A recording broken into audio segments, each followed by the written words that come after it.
For 3 mornings in a row, Margaret Thompson opened her front door to the same chilling sight. 2 wild bobcats sitting side by side on her porch, staring straight at the handle as if they were waiting for it to turn. They didn't hiss, they didn't run. They just waited.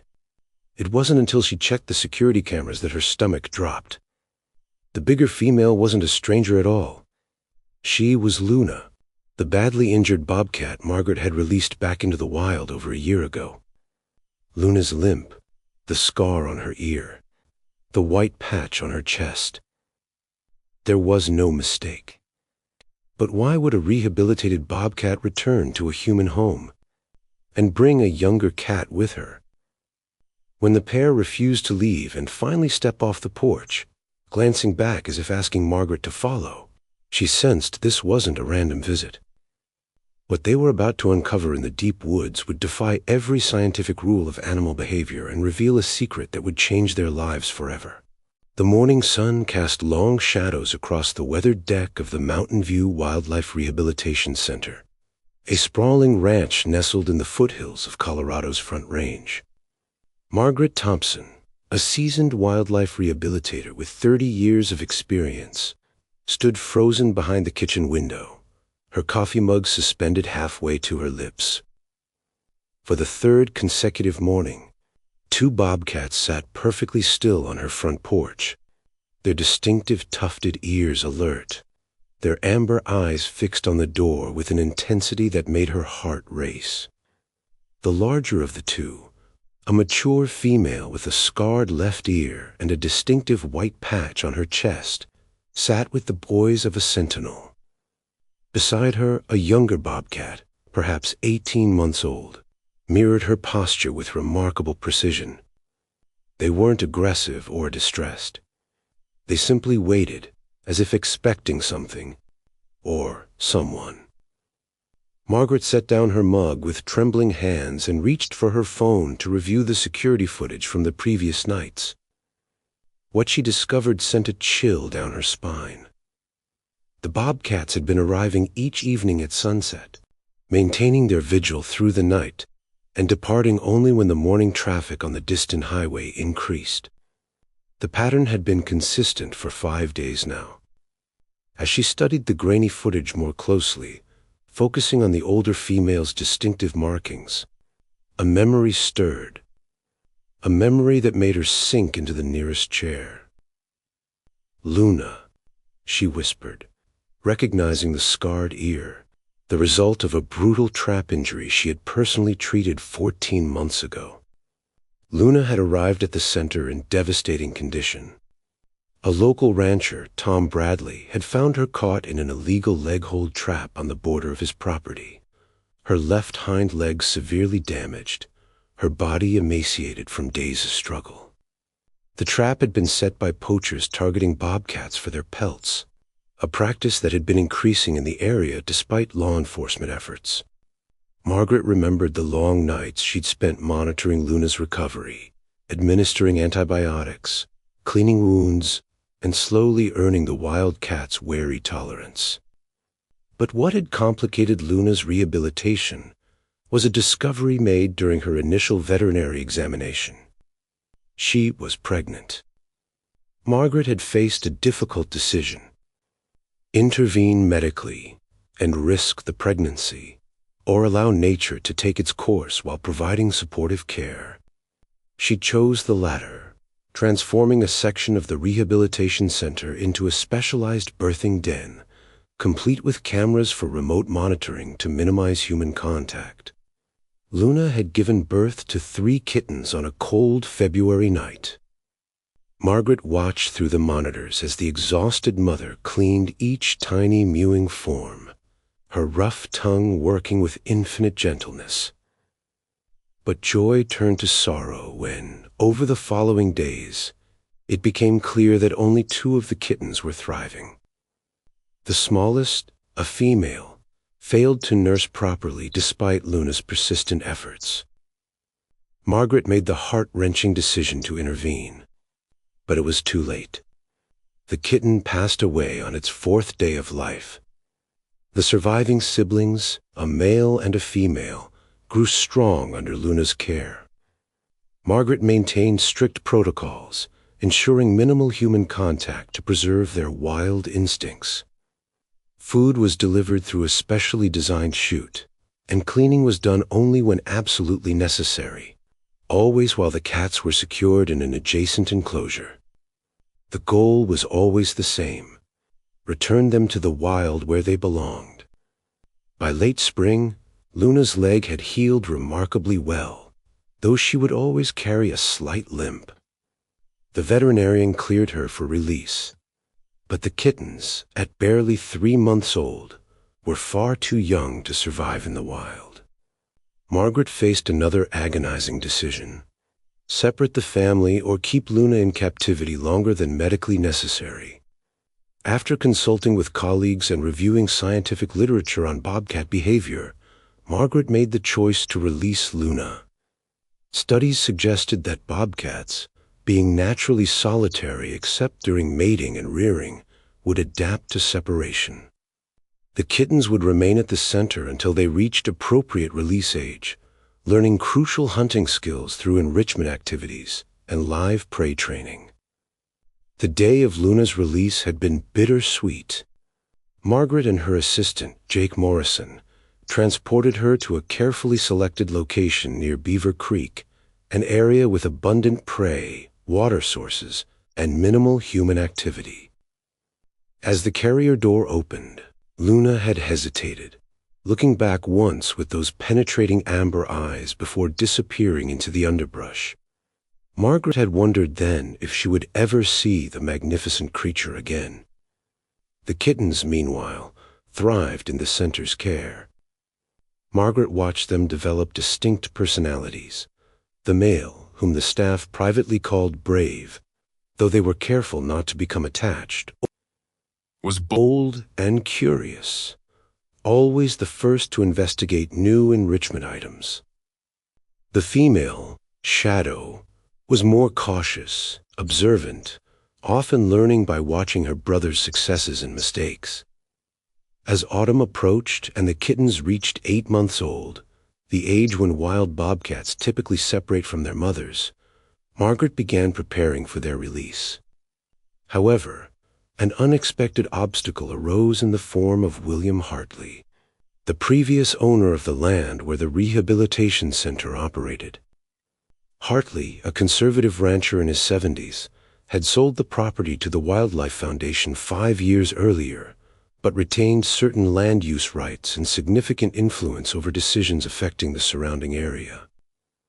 When Margaret filed the release paperwork, indicating her intention to return the young bobcats to the Beaver Creek area, Luna's territory, Hartley objected vehemently. "Those cats are nothing but trouble," he had argued during a tense meeting at the center. "My nephew runs cattle on the adjacent land. You release more predators out there and we'll have problems. Mark my words." Margaret had spent weeks negotiating with Hartley, presenting scientific data about bobcat behavior, their preference for wild prey over livestock, and the ecological importance of maintaining healthy predator populations. She brought in experts from Colorado Parks and Wildlife, arranged meetings with Hartley's nephew, Robert, and even offered to personally monitor the released cats with GPS collars. The breakthrough came unexpectedly when Robert Hartley, unlike his uncle, proved receptive to Margaret's arguments. A younger man with a degree in agricultural science, Robert understood the balance between ranching and wildlife conservation. He had seen firsthand how the reduction in predator populations had led to an explosion of rabbits and rodents that damaged his pastures. "Uncle Will," Robert had said during a family dinner that Margaret later heard about, "Mrs. Thompson's right. We've lost more money to rodent damage than we ever did to predators. Besides, bobcats aren't after cattle. They want the cottontails that are eating our grass down to nothing." It took 3 more weeks of discussions, compromises, and legal documentation, but eventually, William Hartley relented. The agreement included provisions for compensation if any livestock were lost to predation, though Margaret knew this was unlikely. Regular monitoring of the released animals, and a commitment from the rehabilitation center to respond immediately to any concerns. Now, standing in her kitchen and staring at the security footage, Margaret understood with crystal clarity why Luna had returned. The younger bobcat beside her, it had to be Shadow. The cautious female kit, now grown but still bearing the delicate features that had distinguished her as a juvenile. But where was Brave? Margaret spent the next hours reviewing records, making calls, and piecing together reports from local wildlife cameras and hiking trail observations. What she discovered made her throat tighten with emotion. Several hikers had reported seeing a young male bobcat with an injured foreleg near Beaver Creek 3 weeks ago. The injury appeared consistent with another illegal trap. Tom Bradley, the same rancher who had found Luna, had called Parks and Wildlife about finding blood and fur at another trap site, though the trap itself was gone and no animal was found. The poachers were still active, still targeting bobcats despite increased patrols and surveillance. Margaret's hands shook as she prepared specialized equipment. "I have a heart trap, medical supplies, tracking gear." She called Jake, who arrived within the hour, and together they formulated a plan. If Luna had somehow communicated with Shadow, if the siblings had reunited in the wild only to face another crisis with Brave injured or worse, then Luna's appearance at the center was nothing short of a desperate plea for help. That evening, instead of leaving when the highway traffic increased, Luna and Shadow remained on the porch. Margaret, moving slowly and deliberately, stepped outside with Jake. Luna's scarred ear twitched, but she didn't retreat. The magnificent cat stood, stretched, and began walking toward the trail that led into the forest behind the center. She paused, looked back, her amber eyes meeting Margaret's. "She wants us to follow," Jake whispered, awe evident in his voice. For 2 hours, Margaret and Jake tracked the bobcats through increasingly difficult terrain. Luna moved with purpose despite her old injury, Shadow staying close to her mother's flank. The sun was setting when they reached a small cave formation Margaret recognized. It was less than a mile from where Luna had been originally released. The smell hit them first. Infection, fear, and something else that made Marwith's stomach clench. Inside the cave, barely visible in the fading light, lay Brave. The young male bobcat was alive but severely weakened, his right foreleg swollen and infected from what appeared to be a wire snare injury. He had managed to break free, but the wire had cut deep, and infection had set in. Margaret's training kicked in immediately. While Jake kept watch and documented everything for Parks and Wildlife, she administered a sedative via pulse syringe, working with the practice deficiency that came from 3 decades of experience. Luna and Shadow watched from a nearby boulder, their bodies tense but trusting. The transport back to the center was accomplished in darkness, with Brave secured in a carrier and Luna and Shadow following at a distance. Margaret worked through the night, cleaning and debriding the wound, administering antibiotics and fluids. The damage was severe but not irreparable. Brave would keep his leg, though like his mother, he would carry scars and a slight limp for life. For 3 weeks, Brave recovered in the same enclosure where he had spent his early months. Luna and Shadow took up residence in the surrounding forest, appearing each evening at the center's edge like guardian spirits. Margaret left supplemental food at the forest line, understanding that the family was maintaining their bond despite the physical separation. The day Brave was cleared for release marked a turning point not just for the Bobcat family, but for the entire community.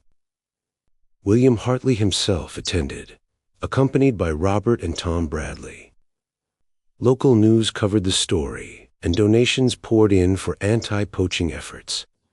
The image of Luna waiting at the door had been captured by security cameras and became a symbol of the intelligence and family bonds of wild animals. As Margaret opened the carrier door in the same spot where Luna had been released over a year ago, she watched Brave tentatively step out, his leg healed but cautious. Luna appeared from the underbrush with Shadow, and the reunion that followed defied every scientific paper Margaret had read about bobcat behavior. Luna approached her son slowly, their noses touching in a gentle greeting. She examined his healing leg with sniffs and gentle nudges. Shadow, typically cautious, bounded forward and rubbed against her brother with an affection that spoke of deep relief. The three cats circled each other, their bodies relaxed, tails occasionally touching in what could only be described as joy. Tom Bradley, the tough old rancher who had found Luna in that first terrible trap, wiped his eyes without shame. "Never thought I'd see anything like this," he said quietly. "Makes you think differently about these creatures." William Hartley, stubborn and set in his ways, watched in silence.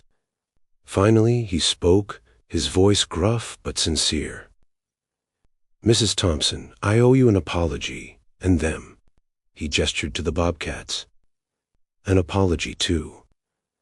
Robert's been trying to tell me for years that we need to coexist better with the wildlife. I see now what he means." In the months that followed, the Bobcat family established a territory that overlapped with the rehabilitation center's land in the surrounding wilderness. Trail cameras captured them hunting together, sharing kills, and maintaining bonds that conventional wisdom said shouldn't exist. Luna, despite being well past the typical dispersal age for her offspring, had created a new model of Bobcat family structure, perhaps born from trauma and survival, but no less valid for its uniqueness. The poaching problem didn't disappear overnight, but the community's response strengthened considerably. Tom Bradley organized rancher patrols. William Hartley funded new surveillance equipment. Robert started an education program for local schools about wildlife conservation. The story of Luna's return, her plea for help, and the family's reunion became legend in the area. Margaret continued her work at the rehabilitation center, but Luna's story changed her approach. She began documenting unusual behaviors more carefully, questioning assumptions about wildlife family bonds, and advocating for release strategies that considered emotional connections, not just biological imperatives. On quiet mornings, when the sun painted the mountains gold and the world felt still and perfect, Margaret would sometimes see them. Three shapes moving through the tall grass, hunting together, surviving together. Luna, the mother who refused to abandon her children. Shadow, the careful daughter who found her courage. And Brave, the son whose survival depended on a connection science said shouldn't exist. The security camera that had captured Luna's patient vigil remained active, though now it recorded different scenes. Occasional visits from the family, always at a respectful distance, no longer seeking help, but perhaps acknowledging the bridge between two worlds that had been built through trust, compassion, and the recognition that love exists in many forms, even in the wild heart of a bobcat mother who knew exactly where to turn when her child needed help. In the end, the story of Luna and her kittens became more than just a tale of wildlife rehabilitation. It became a testament to the intelligence and emotional depth of wild animals, the importance of community and conservation efforts, and the profound truth that sometimes the best science is simply listening to what the animals themselves are trying to tell us. The family thrived in their territory, free and wild, yet forever connected to the humans who had understood that sometimes the greatest act of conservation is simply opening a door when a mother comes knocking, asking for help to save her child.